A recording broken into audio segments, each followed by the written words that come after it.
안녕하세요. 일러스트레이터 이샴입니다. 그림을 처음 시작하시거나 혹은 시작하면서 그림 실력 향상을 하고 싶으신 분들을 위해 이렇게 수업을 준비하게 되었습니다. 미소녀 일러스트의 일상적인 부분들을 중점적으로 그리다가 최근에는 게임 회사 인게임 일러스트나 캐릭터 디자인 작업을 주로 맡아서 하고 있습니다. 저는 처음에 그림을 그릴 때 혹은 그림을 시작한 지 얼마 안 되지 않았을 때 잘 그린 그림을 어떻게 잘 그리지? 라는 것에 대해 고민을 많이 했었는데 그림은 정말 상대적인 게 결국 기본기를 100%잘 지키는 것, 개성을 100% 표출하는 것, 연출로 보여지는 것 등 캐주얼체 그림 안에서도 결국 취향에 따라서 나누어지는 부분이 크더라고요.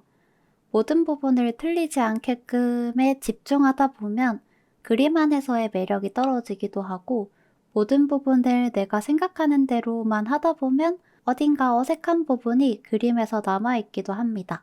결국 이런 것들을 적정하게 조정해 가면서 그림을 그려가는 게 그 작가만의 개성을 만들어주는 것이라고 생각합니다.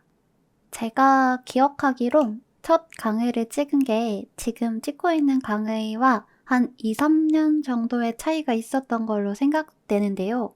아마 그 이후로 원래 그려왔었던 그림과는 조금은 다른 디자인이라던가 가로화면 구성 중점의 그림이라던가 등의 다양한 그림도 그려보고 게임 회사를 다니면서 그림을 그려나가며 얻은 것들이 정말 많았기 때문에 이번 강의를 준비하면서 어떻게 다 담아낼지에 대해 많이 고민했던 것 같습니다. 최대한 그림을 그리면서 필요하고 중요하다라고 생각되는 부분들을 정리해 보았으니 끝까지 강의를 들어주시면 감사하겠습니다.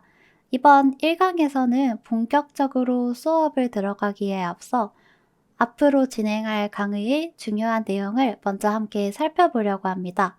1강의 목차는 다음과 같습니다. 첫 번째로 이번 강의의 전반적인 목표와 구성을 소개해드릴 예정입니다. 어떤 방식으로 강의가 진행되는지 또 어떤 내용을 목표로 하고 있는지 간단히 말씀드릴 예정입니다. 두 번째로는 내가 어떤 부분을 더 공부해야 할지에 대해 점검하는 법을 알려드리려고 합니다. 자신의 그림에서 보완할 점을 스스로 파악하는 것은 성장에 큰 도움이 됩니다. 마지막으로 제가 프리랜서 생활을 하며 자주 사용하는 일정표와 작업하면서 주로 사용하는 프로그램을 설명드릴 예정입니다. 시간 관리가 조금 어렵다고 느끼시는 분들에게 유용한 팁이 될 거라고 생각합니다. 먼저 이번 강의의 전반적인 목표와 구성에 대해 간단히 설명드리겠습니다. 이번 콜로소 강의의 가장 큰 틀은 캐주얼 일러스트에 대한 이해 후 나의 그림 방향성 잡아가기입니다.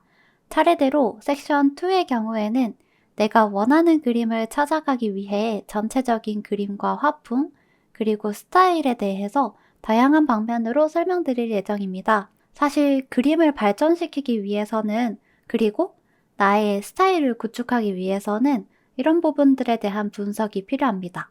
내가 정확하게 어떤 그림을 그리고 싶은지, 내가 좋아하는 화풍은 어떤 느낌인지, 그런 것들에 대해 차근차근 알아가는 것은 무엇보다 중요합니다. 결국 이것이 상업적 캐주얼 일러스트를 그리기 위한 가장 중요한 부분이 되거든요. 이러한 방향 설정에 있어서 제가 여태 동안 분석하고 공부해온 여러 가지 캐주얼체 그림의 다양한 화풍에 대해 말씀드리고 여러분들과 함께 연습을 진행해 볼 예정입니다. 여러분들은 이 섹션을 통해서 캐주얼체 안에서도 방향성의 다양함을 알아가게 될 것입니다. 섹션 3의 경우엔 캐릭터를 표현하는 방법, 즉 그리기, 드로잉과 관련해 설명드릴 예정입니다. 사실 그림에서는 선이 가지고 있는 역할이 정말 중요한데요. 제가 개인과외를 하면서도 학생분들한테 항상 강조하는 것이 이 선입니다. 선을 활용해서 눈, 머리카락, 자세, 포즈, 인체 등 가장 중요한 입체감을 어떤 식으로 표현하는지에 대해 얘기해 드릴 예정입니다. 지난번에 찍었던 제 콜로소 강의에서는 아무래도 초심자 위주로 설명드리다 보니 조금 어려울 수 있는 얘기들은 최대한 쉽게 이해할 수 있도록 표현을 줄여서 했었지만 아마 이번 강의에서는 생각보다 드로잉이라는 것 자체에 대해 좀 더 심도 깊게 말씀드리게 될 것 같습니다. 드로잉이 계속 반복해서 오랜 기간 동안 연습을 하지 않으면 어려운 영역이기 때문에 조금 낯설게 느껴지실 수도 있을 것 같습니다. 여러분들이 이해하기 쉽도록 최대한 잘 풀어서 얘기해 드릴 예정이니 그림에서 가장 중요한 부분인 이 드로잉을 연습하는 것에 대해 차근차근 따라와 주시면 감사하겠습니다. 섹션 4의 경우엔 묘사에 대한 내용입니다. 섹션 4에서는 선을 토대로 만들어진 드로잉에 어떤 식으로 묘사를 통해서 입체감을 더해주는지, 이 묘사라는 것의 근본 원리는 무엇인지 공부할 예정입니다. 많은 그림들을 봤을 때 어떻게 묘사를 통해 이런 식으로 튀어나와 보이게 묘사를 하는 걸까 싶었던 분들에게 가장 많이 도움을 주는 섹션이 될 것 같습니다. 여러분들이 잘 따라올 수 있게끔 기본 묘사의 원리를 먼저 공부한 다음에 응용을 하는 쪽으로 한번 파트를